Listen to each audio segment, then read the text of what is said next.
Конкурс чтецов Корана прошел в Киеве. В нем приняли участие 56 мусульман, которые приехали со всех областей Украины, в том числе из аннексированного Крыма.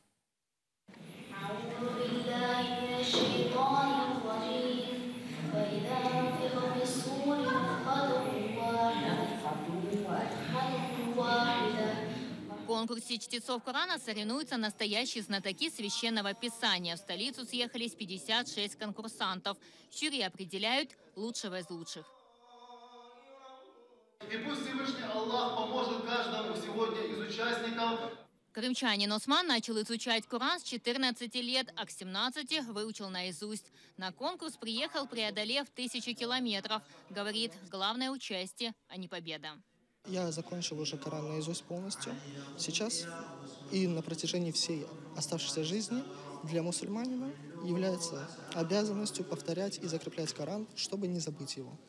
На сцене все как на экзамене. Участники тянут билет с номерами аята. Один из судей цитирует несколько строк, а конкурсант должен продолжить до тех пор, пока его не остановят.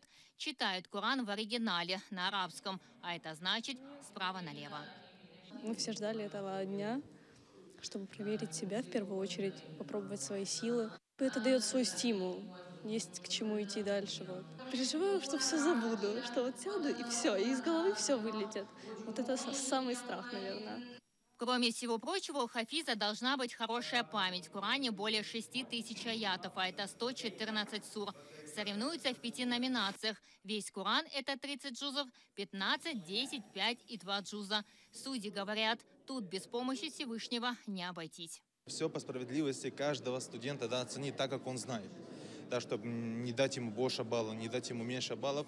То есть это справедливость, и сама релігія она учит бути справедливим. Найпопулярніша, найшанованіша номінація – це знати весь Коран повністю. Бути знатоком Корана, вивчати Коран і правильно його читати, красиво його декламувати – це дуже почесна справа, це дуже шановна людина буде в ісламському світі.